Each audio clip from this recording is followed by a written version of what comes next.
Kaninang magkakahalong reaksyon ang pahayag ni Pangulong Duterte tungkol sa posibleng pagbasura sa EDCA o sa Enhanced Defense Cooperation Agreement ng Pilipinas at ng Amerika na nilagdaan sa ilalim ng Administrasyong Aquino. Ang EDCA ang basihan ng pananatili ng mga tropang Amerikano sa Pilipinas. May report si Sandra Aguinaldo. May I remind the Americans, itong EDCA, it is an official document.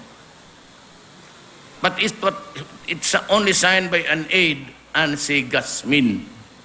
It does not bear the signature of the President of the Republic of the Philippines, Aquino. Walang pirma si Aquino. Better think twice now, because I would be asking you to leave the Philippines altogether. May mga nabahala sa pahayag na yan ni Pangulong Duterte kaugnay sa posibleng pag-terminate sa Enhanced Defense Cooperation Agreement o EDCA, ang exclusive agreement sa pagitan ng Amerika at Pilipinas na nilagdaan noong Aquino administration at kinatigan pa ng Korte Suprema. Sa ilalim ng EDCA, may ilang base militar sa bansa na pwede ipagamit sa mga Amerikanong sundalo. It does not benefit only the United States, no?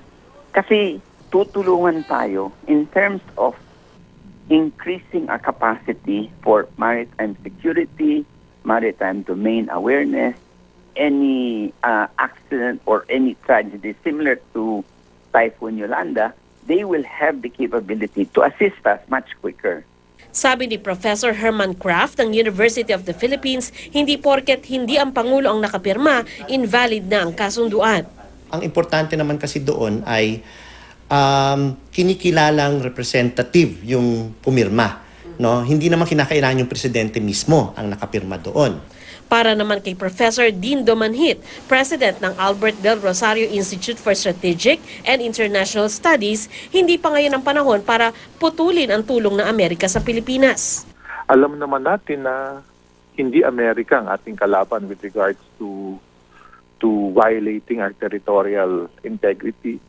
Ito yung ating malaking neighbor na ang China, at itong EDCA sana ay magpapakita ng pagkakataon na may katulong ang Pilipinas. Masaya naman ang grupong Bayan sa pag-review sa EDCA.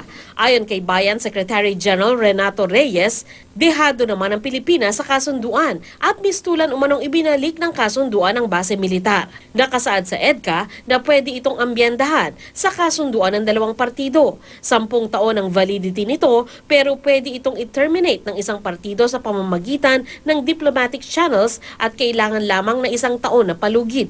Wala pang pahayag sa ngayon ang US Embassy kaugnay sa sinabi ng Pangulo. Sandra Aguinaldo, GMA News.